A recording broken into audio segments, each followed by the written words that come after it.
I've always believed she's like me. A little difficult, a little cheeky. So when I can't get her to feel alike, I remember we can exchange it with a smile.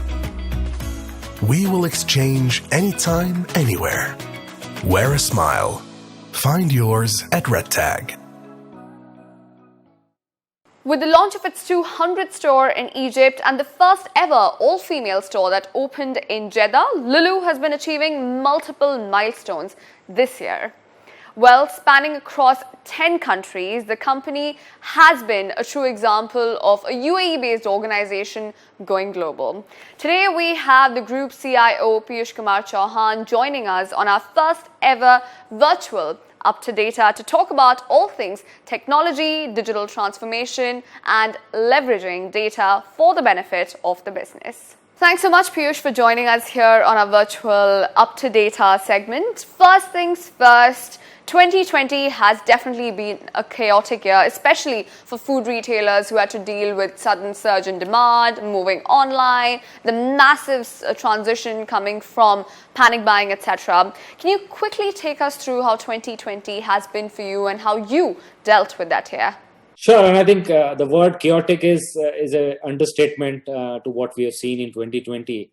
And I think it has been a remarkable year for everyone, right, from food retail, non-food, and everyone out there. And we have seen multiple things happening. And I'll kind of break that into multiple chunks as I see it. The first thing is the transition of the consumer behavior has been so vast and so fast that it has been difficult for a lot of retailers to catch up with that change. So, for example, obviously, it is no brainer that e-commerce became much more prominent, safety became much more prominent, trust became much more prominent. I think so. People valued more convenience, trust, and cleanliness and hygiene, right? And that these are the things which came to the top of mind when people wanted to shop in 2020. And I think some of these changes are kind of semi-permanent in nature, in which people, if this continues the way it is moving on, I think it may continue for a little more while now. And if it goes on for 3 years, that what we have seen is if a particular behavior is there for 3 years, then it becomes more or less a habit. And people start adopting some of these convenience habits. Some people start demanding those hygiene parameters and so on and so forth. And that is one big change that we are seeing. The second important change that we are seeing is the move towards, I would say, discretionary to more essential. Yeah, and that's a big theme which is moving all over the world. Is that people, the amount of spending on discretionary items is kind of coming down, and this is again a major kind of a headwind that we are seeing. If this continues, then let's say electronics, which is needed for home office, loungewear, which is needed for you to be for an extended period at home, food items which are more healthy in nature because you are always stuck at home and you are not able to move around too much. So I think those kind of things will take much more prominence than, let's say, the partying stuff, let's say the party dresses, the travel related stuff, and so on and so forth. So I think if this continues for a little more while, we'll continue to see that. And the third important aspect, which is the most important part, which is what I think we'll delve into in our further discussions, is around digital transformation. Yeah, it is known kind of known. It is not a known phenomenon that digital transformation happening pre-COVID. What has happened post-COVID is those interventions, those digital transformation journeys, which retailers are already on, those need to be accelerated. So, for example, at Lulu Group, we believe that the targets of digital transformation, which we had planned for 2025, we are kind of bringing that back at least 2 years ahead. We believe that the customer behavior change and the other change that we talked about will be able to transition some of our digital spend in those directions, and we'll be able to achieve some of the raised targets much earlier than what we would have if COVID was not there. So this is predominantly how I see things, and I hope and I wish that things stabilize and we are able to interact with the customer in a much more interactive and engaging way. We've all been talking about, AI, VR, XR, all of these buzzwords, and data is every retailer's and every industry's new catchphrase. What I'm interested to know is how you are leveraging data and AI, especially in the supermarket sphere. Data is the new, as I call it, a lot of people call it oil, but I refer to as data as the new soil, which means that you have to have your digital transformation journey built on this soil, which is the digital enabled tools that you are trying to build in and put it in your organization. You need to make sure that you are nurturing those processes, technologies, and transformation strategies on this lever of data. And obviously AI, ML, and analytics have been there for quite a while. The last decade has been around using a lot of data analytics tools, a lot of data platforms, a lot of AI platforms, and so on and so forth. And what we were seeing is that some of the actual benefit of these were not getting out or not reaching the end consumer is because people were not nurturing data as much as they would need. And when COVID came, I think a lot of retailers realized that the only way to differentiate yourself from your competition is to have a lot of understanding of your customer data, a lot of understanding of your supply chain data, and a lot of understanding of the behavior of those customers so that you can personalize and target them better. The more you analyze that data, the more you are able to engage with the customer better, because in the digital world, as you would know, as I was talking about, the attention span of a digital shopper is very less, and it is reducing day by day. Which means that one bad experience to a digital shopper is actually kind of creating a great sense of disloyalty towards that brand, which becomes very difficult to break. And hence, it is very important that you need to tailor your experiences, you need to tailor your engagements to that customer. And that personalization of that experience and that engagement can happen only when you basically have understood the whole customer behavior data and build that using a very, very sophisticated AI model which runs on that data platform which is out there.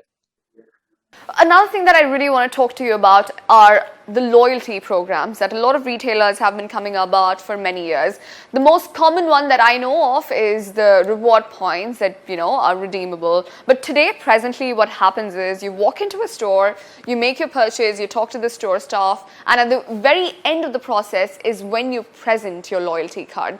Do you think we've got that order sort of wrong? Do you think retailers even today are struggling with nailing loyalty schemes and programs?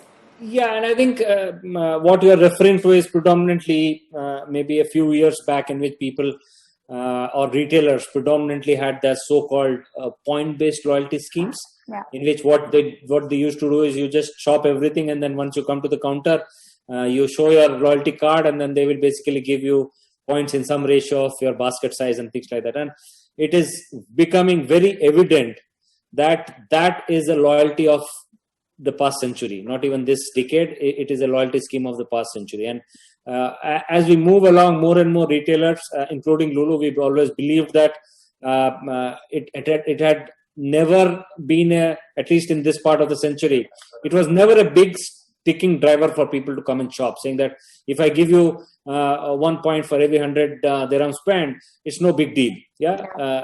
If you give me a wonderful experience, so for example, if I know that you are a great shopper, you come to my Al Wahada store every week, I know you are doing great, I will rather look at your personal customer behavior, and once you walk into my store, I can say that here is a car wash coupon, here is a premium parking that I give you, and that experience is what people are looking for, rather than that 1 dirham that you save or earn as points as part of your 100 dirham shopping trip.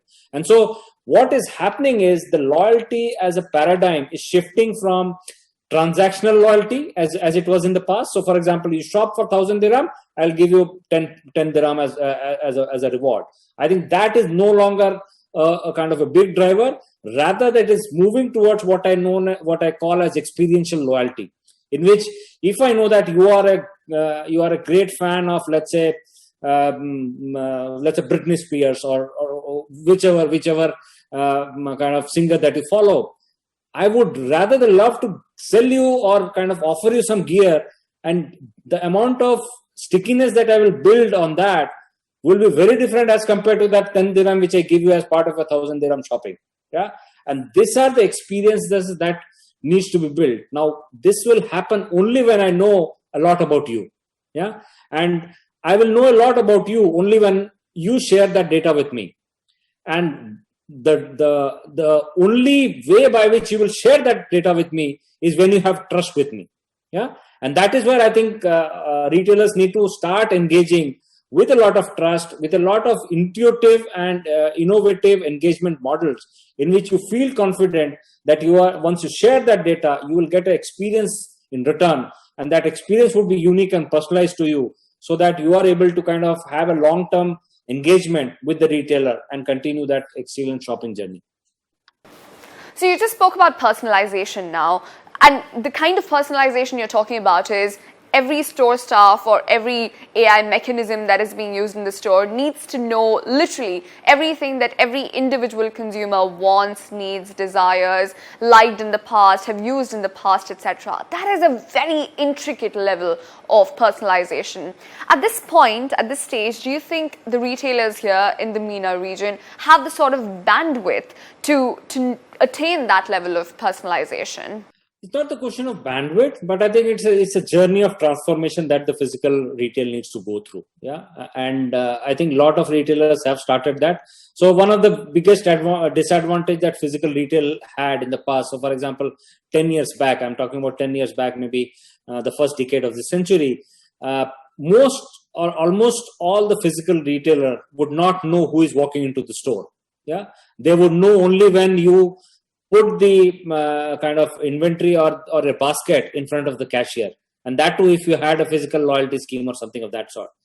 So till that time, all the experience in the store is all in the dark. There is no engagement that was there between the retailer and the customer, and hence all that rich data that we're talking about of what the customer is doing, what the customer is liking, what the customer is not liking, what really created excitement in the customer, which parts of the store are really most visited. Now, all those things were not there maybe in the first decade of this century. But in the last 10 years, there have been technologies which are already in play. So, for example, when you walk into any of our stores, we are trying to look at heat mapping. Yeah, what parts of the store are most visited, what parts of the store are not. That gives us a very deep amount of insight as to what is working well and what is not working well. How can we allocate more space to items which people are more frequently visiting? Obviously, leave the checkout area, but apart from that, what are the things what is the dwell time? Where do the customers spend most amount of time? And these are all more, I would not say very personal data, but this is very rich and important data. So retailers are moving towards that as the first step. Once you marry that with, so for example, we offer Wi-Fi in the store, right, as a free service and a free offering. Now, once you hook that Wi-Fi data of yours, if the customer is willing to, obviously we take a consent and things like that.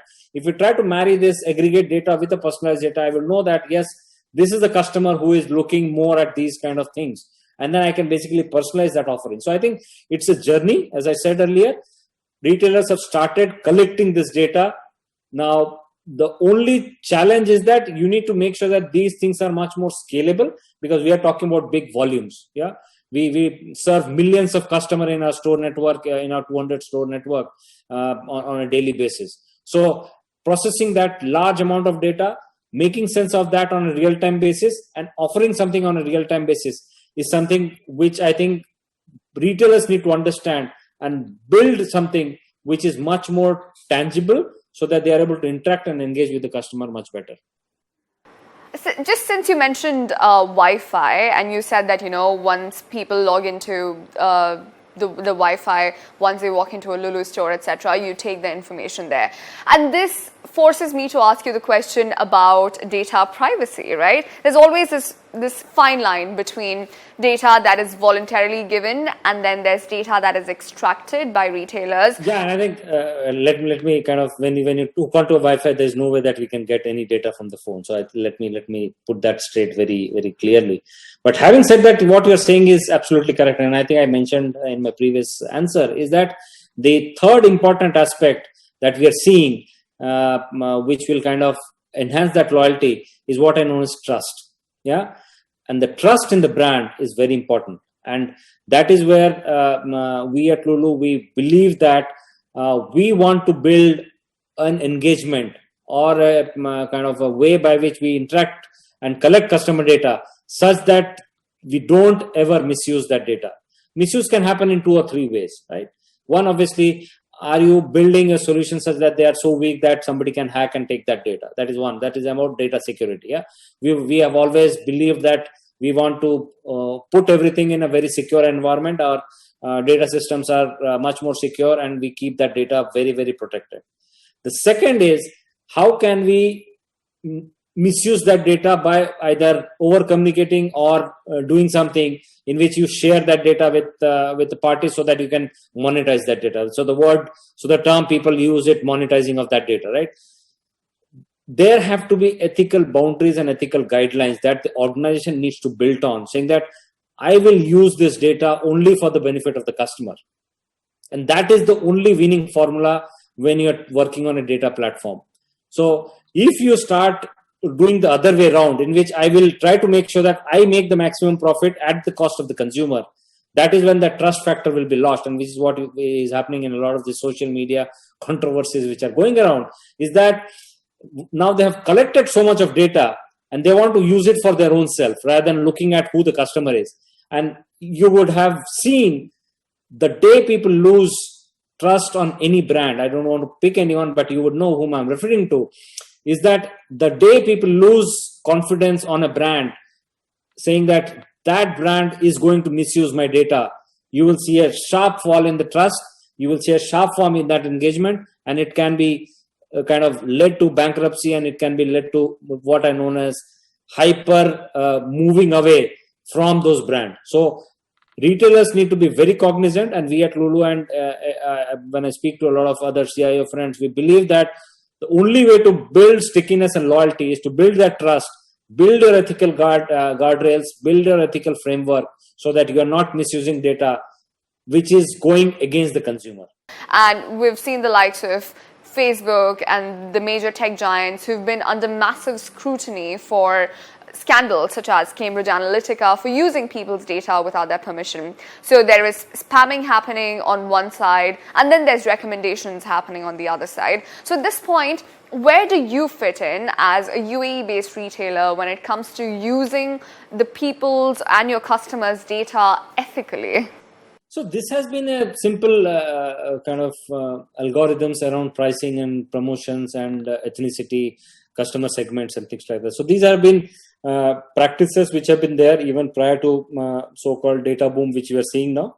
But now what has happened is I can do it at a much more granular level. That is what the power of the new data platforms is all about. So for example, we have a store in, let's say, Bursa in Dubai, or we have a store in, let's say, in Dream Island in Abu Dhabi.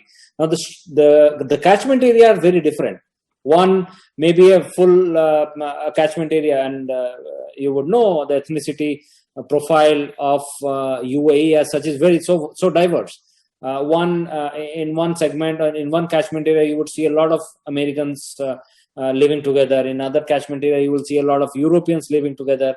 In other, you would see a lot of Arabs living together. So based on these catchment areas, based on the offerings, we always tailor to kind of position the store, position our e-commerce offering so that we are able to cater to the taste and needs of the customers who are in that region.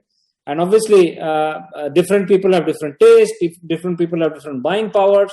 And so you are able to then customize and personalize some of the offerings. And we do that, which is kind of looking at the assortment, looking at the range that we carry. And based on that, we are able to tailor the experiences, tailor the offerings for that particular region, so that we are able to optimize the sales and optimize the profit for the group. Right, so we've been talking about data for quite a bit, but what data is AI and machine learning is all but a predictive software, right? It gathers information from what's happened in the past and tells you that what could happen. It's more of a probability, but it's no crystal ball like we've just established. So at this point, do you think relying on data or relying so heavily on data is the right way forward for retailers? I slightly disagree with your statement saying that data only tells you what has happened in the past, right? With data, you can build algorithms which can actually predict what will happen in the future.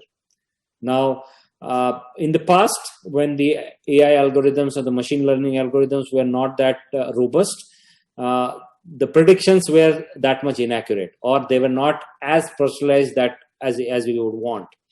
Now, in today's context, if I know your customer buying behavior for the last 2 years, I would be able to predict what you're going to purchase for the next 6 months with a very high level of confidence. Yeah. And I can do that because the data platforms have become so robust that I can run those at a very, very, what I call as micro segment level, which means that n is equal to 10, n is equal to 20, n is equal to 30, n is equal to 50. I can create those micro segments. And that micro segments, I can start predicting as to what that customer choice is and what that customer is going to do. So data is not only showing you the mirror, data is also a recipe, as I call it, nurturing on the soil. Data is a soil in which you have to build AI models, in which you have to build AI algorithms so that they are able to predict what is going to happen in the future. And gone are the days in which you say that I will leave all my decision making on human being. Now, intuition is important. I'm not denying the fact that I'm not saying for a moment that all people have to be packed and sent home and only the machines will do their prediction. That's not the intent. The intent is that once these predictions are kind of put in front of an individual, the data preparation, data analysis, the prediction and the forecasting, which was in the past being done by human beings, now all that is being done by machines. And the ability of the human beings to look at that and whether that prediction makes sense or not is something still a little bit of intuition is remaining. My view is that in the next 7 to 8 years, those so-called intuition models are also coming up very fast. And I'm pretty sure that when you walk into a store, what you will buy can also be predicted at a very, very high level, at least upwards of 95% accuracy with these machine models. And that is when people need to kind of say that whether intuition is relevant or not at that point of time. But today, to your answer, yes, intuition is needed, and they need to kind of keep on updating that data model or the AI model so that it's able to do the job much better. So I've been doing this survey personally where I've been going to different retailers of different categories and people who are involved in the business and asking them what segments of retail do you think can live just online and doesn't really need a physical store presence. And surprisingly, a lot of them really said that supermarket retail or grocery retail or food retail could be one of them. I'm very interested to know what your opinion on this is. I think that day will never come, at least in my life. I can bet on that there would be no day in which we can say that everything moves online, and I think everyone believes in that. And so what is happening is you have to understand that there are two forces which are in play, right? There are the so-called digital native retailers which have come in, and then there are these physical retailers, and there is a basically a realignment of the whole customer proposition, as I call it, or the customer offering, which is happening now. E-commerce, for whatever reasons, brings in a lot of convenience, right? And that is what they are pivoting their entire offering on. But convenience comes at a cost. Yeah? If you want to just sit and say that I want the best tomatoes in the world delivered, nicely packed, it comes with a cost. But today, if I ask you saying that will you be able to pay 2 times the price to get that premium service, maybe not. Yeah, that is not what the customer is looking at. So how can you, and that is what the physical retailers do. physical retailers brings in the best. If you walk into any of our Lulu stores, we would pick up the best fresh meat, the fresh vegetables, the fresh foods, and give you in a nice setup so that you are able to pick up, choose the best apples that you want, choose the best berries that you want, and basically get satisfied that I have chosen the best, and you do that. And we do it at a price point which is competitive, which is why people come into our store. So there is a constant tussle between convenience and price, right? Now, obviously, some players are trying to pump in a lot of money to basically attract the customer, to say that even the convenience can be brought at the same price. But I think that may not be the case. It is never a financial model. That is why a lot of these so-called digital native players are still not able to make a lot of profit, because they don't know how to deliver that high convenience at a price point which a physical retailer is offering the products at. So what is happening is there are two worlds which are merging. Yeah, there is this online native world and the physical native world. So online native worlds, you see across the world, all the online players are now opening up physical stores. Amazon has been trying to set up physical stores in some 6-7 formats. It is still wondering as to which is the best format for them. And similarly, Walmart in the US is now moving from offline to building a large presence online by building a lot of dark stores, fulfillment centers, curbside pickup, click and collect, and so on and so forth. The customer will decide what is appropriate for them. There is no day in which, at least in the near future, maybe at least till the next 10 years, I cannot predict a kind of a day in which somebody will say that I want only this way. Yeah, it will never be the case. Someday you would say that, okay, now today I'm not feeling well, I have a lot of work, I may want that food retail, food assortment or food basket to be delivered at home.